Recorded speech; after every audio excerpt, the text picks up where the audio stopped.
오늘 우리에게 주시는 하나님 말씀 함께 봅니다. 오늘 우리에게 주시는 하나님 말씀은 마태복음 4장 23절부터 25절입니다. 그러면 다 함께 읽습니다. 예수께서 온 갈릴리에 두루 다니사 그들의 회상에서 가르치시며 천국 복음을 전파하시며 백성 중에 모든 병과 모든 약한 것을 고치시니 그의 소문이 온 수리아에 퍼진지라. 사람들이 모든 앓는 자 곧 각종 병에 걸려서 고통당하는 자 귀신 들린 자 간질하는 자 중풍병자들을 데려오니 그들을 고치시더라. 갈릴리와 데가볼리와 예루살렘과 유대와 요단강 건너편에서 수많은 무리가 따르니라. 아멘. 오늘 말씀의 제목은 예수의 사역 세 가지입니다. 그러면 본문의 말씀을 통해 함께 은혜 나누도록 하겠습니다. 오늘 말씀을 보면 예수께서 온 갈릴리에 두루 다니사 그들의 회당에서 가르치시며 천국 복음을 전파하시며 백성 중에 모든 병과 모든 약한 것을 고치시니라 하고 말씀하고 있습니다. 여기서 예수께서 온 갈릴리에 두루 다니셨다라고 하는 말씀을 직역하면 그리고 그는 온 갈릴리에서 두루 다니고 있었다는 뜻입니다. 예수님의 사역 당시 갈릴리는 동쪽은 요단강과 갈릴리 바다, 서쪽은 지중해, 남쪽은 사마리아, 서북쪽은 베니게로 둘러싸여서 남북이 80km, 동서가 45km 정도의 작은 지역이었습니다. 자, 예수님 시대로부터 한 세대가 지난 후에 저술한 요세푸스의 역사 기록에 의하면 갈릴리는 204개의 작고 큰 성읍들과 그런 마을들로 구성되어 있었다라고 합니다. 갈릴리 북부는 산지를 이루고 있지만 남부는 매우 비옥하여 농경과 목축에 적합하고 근처에는 호수가 위치해 있기 때문에 그 당시 최소한 300만 명 정도 되는 인구가 집중되어 있었다고 합니다. 그러므로 이곳을 예수께서 매일 2개씩 마을을 순회하며 모든 동리를 다 돌아다녔다고 하면 안식일도 쉬지 않고 강행한다고 하더라도 석 달 이상 걸리는 엄청난 육체적인 힘이 소모되었을 것입니다. 하지만 오늘 말씀은 예수님께서 갈릴리 모든 동네를 다 샅샅이 하나도 빼놓지 않고 돌아다녔다라고 하는 말씀보다는 갈릴리 모든 구역을 이리저리 왕래하시면서 복음을 전파했다는 그런 뜻을 갖고 있습니다. 본문에 그들의 회당에서 가르치셨다라고 하는 말씀에서 회당에 해당하는 시나고가이스는 시나고게의 역격 복수형으로서 예수께서 가르치신 회당이 하나가 아니라 여러 개였다라고 하는 것을 알 수가 있습니다. 여기서 시나고게라고 하는 말의 뜻은 함께 모으다, 함께 모이다 라는 의미를 지닌 동사 시나고에서 유래한 명사로서 사람들의 모임이란 1차적인 의미와 함께 유대인의 회당이라고 하는 2차적인 의미를 갖고 있습니다.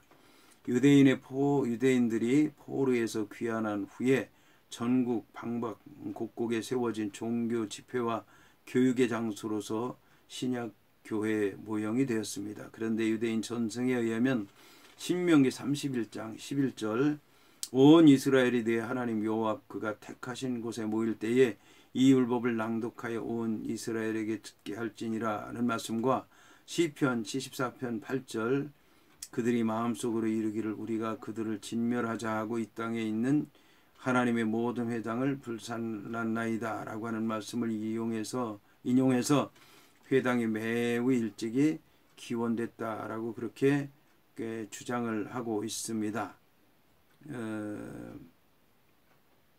신명기 31장 11절은 내 여호와 앞 그가 택하신 곳 이것을 회당으로 그들은 생각을 하고 있고 또 모든 회당 시편 74편 8절의 모든 회당을 회당이라고 이렇게 생각을 해서 회당이 초기에 생겼다고 생각을 하고 있지만 일반적으로는 바벨론 포로 중에서 생겼다고 그렇게 얘기들을 하고 있습니다. 예수 당시에는 작은 마을에도 유대인들이 거주했던 곳에는 어디에나 회당이 건립되어 있었고 유대인 랍비에 의하면 예루살렘에만 460개 내지는 480개 정도의 회당이 있었다고 합니다.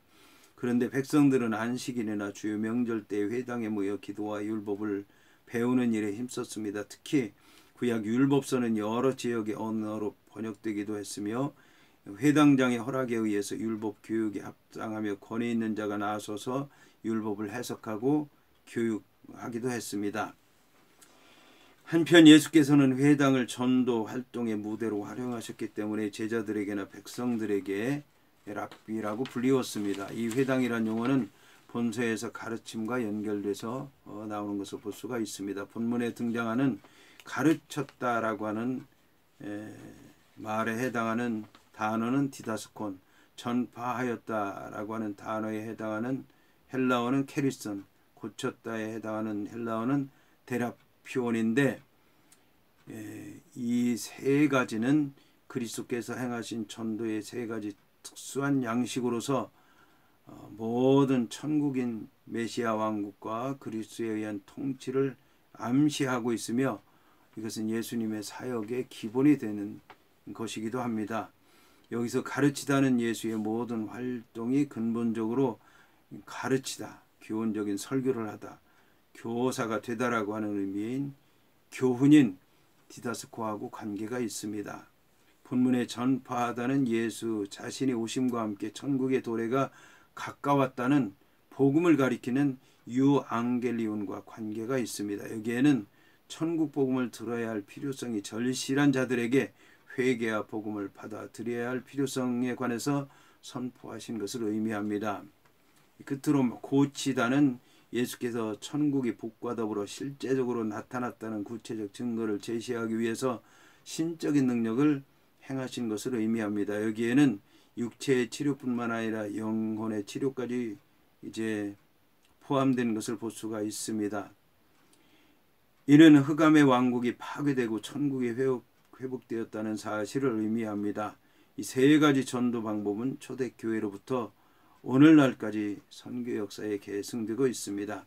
본문의 천국 복음에 해당하는 토유앙겔리온 테스파실레이아스는 마태복음 9장 35절 예수께서 모든 도시와 마을에 두루 다니사 그들의 회당에서 가르치시며 천국 복음을 전파하시며 모든 병과 모든 약한 것을 고치시니라고 하는 말씀과 24장 14절 이 천국 복음이 모든 민족에게 증언되기 위하여 온 세상에 전파되리니 이제야 끝이 오리라 라고 하는 말씀에서 다시 나타나는데, 구약의 예언이 성취되어서 메시아가 임하셨다는 내용을 의미하는 말씀입니다. 한편 천국은 복음이 천국에 관한 것이라고 하는 사실을 말해줍니다. 천국은 세례요한과 그리스도에서 이미 선포되었고 산상수훈의 중심 주제가 되기도 하였습니다.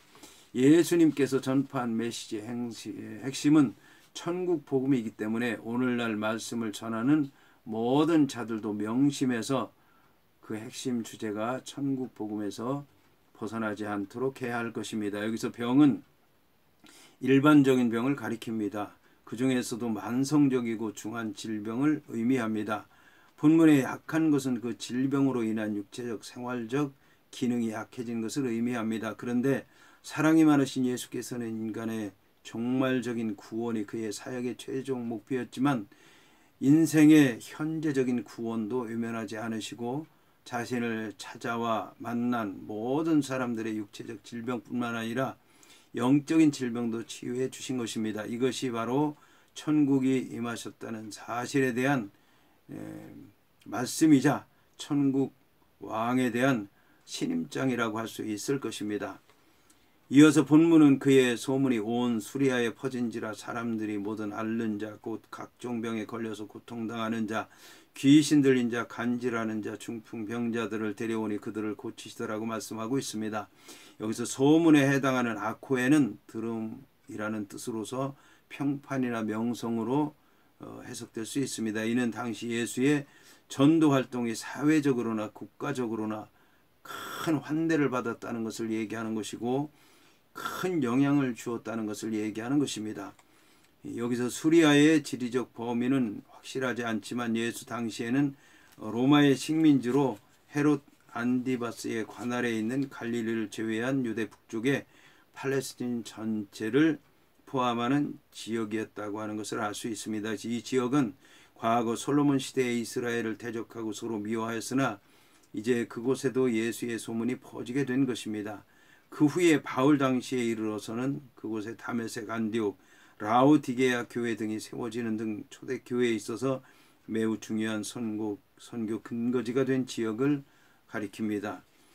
본문에서 모든 앓는 자는 질병에 대한 보통 이제 표현이라고 얘기할 수 있지만 본절에서는 고질적인 병에 걸린 자라고 하는 뜻으로서 의학적 처방으로는 치유 불가능한 질병을 가리킵니다. 본문의 모든이라고 하는 수식어는 정신적 질환과 구분이 되는 육체적인 모든 질환을 가리킵니다. 이 육체적인 질환에는 그 병의 증세에 따라서 가벼운 것인 각색병과 무거운 것인 고통에 걸린 병으로 나누어집니다. 여기서 각색병은 병증이 크게 위급하지 않은 질병을 가리킵니다. 이에 비해서 고통에 걸린 자라고 하는 병은 병들어서 거의 기진맥진하다시피 해서 고통당하는 중환자들을 가리킵니다. 이상이 주요 질병에 대한 일반적 표현이었다면 뒤에 이어나오는 세 가지 병명은 구체적인 병에 대한 분류입니다. 본문의 귀신 들린 자에 대한 다이모니조 메노이는 악한 영, 귀신을 의미하는 명사 다이몬에서 유래한 동사로서 귀신의 세력 안에 있다라고 하는 뜻입니다. 본문에서는 이제 복수로 쓰여서 귀신의 세력 안에 있는 자들을 의미합니다. 신약 성경에는 귀신의 세력에 사로잡혀서 고통당하는 자들의 얘기가 많이 나옵니다. 따라서 귀신 들렸다라고 하는 것은 더러운 병을 가져다주는 귀신이 어떤 사람 안에 거하면서 그 사람 안에 직접적인 통제력과 영향력을 행사해서 마음이나 몸을 혼란시키고 피폐하게 만들고 이제 죽게 만드는 것을 얘기하는 것입니다. 그 결과 귀신 들린 자는 육체적인 기능이 일부나 전체적으로 상실되기도 하고 정신적인 장애 현상이 일어나기도 합니다. 그러나 성령이 안에서 역사하고 있는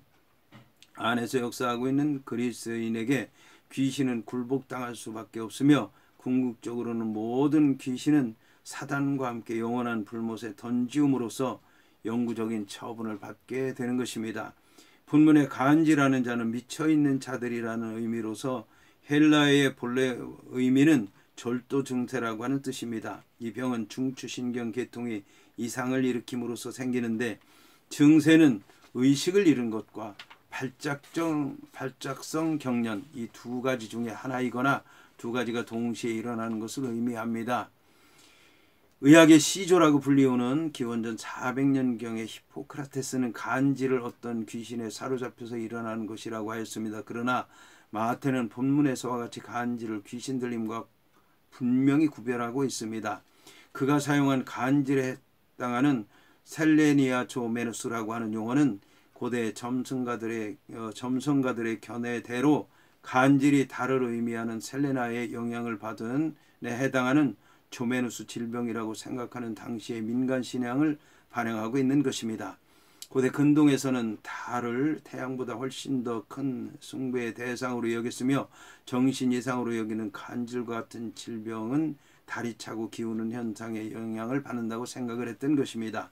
본문의 중풍병자는 무력해지고 수족이 약해지고 불구자라고 하는 의미인 것입니다. 이 단어는 신약에만 나타나는 용어로서 일반적인 마비 증상을 가리키는 데 사용되었습니다. 이 질병은 대뇌 조직의 손상이나 척추신경의 파괴, 중추신경 계통의 질환으로 인하여서 생기는 질병입니다. 이러한 질병들을 치유하시는 예수 그리스도의 기적들은 그의 메시아로서의 성격을 뚜렷하게 하고 있습니다. 다시 말해서 타락된 흑암의 세계에 살고 있기 때문에 앓고 있는 모든 정신적 육체적 고통과 불안으로부터 인간을 구원하실 뿐만 아니라 그 질병의 근본 원인인 죄의 문제까지도 완전히 해결하는 것이 메시아의 사명이라고 하는 것입니다. 이어서 본문은 갈릴리와 데가볼리와 예루살렘과 유대와 요단강 건너편에서 수많은 무리가 따르니라고 말씀하고 있습니다. 여기서 데가볼리라고 하는 말에 해당하는 데카폴레오스는 10도시들이라고 하는 뜻을 가졌습니다. 이곳은 요단강 동편과 갈릴리 바다 남쪽 곧 북쪽의 다메섹에서 남쪽의 빌라델비아에 이르는 곳에 위치한 헬라인 도시들의 연맹체입니다.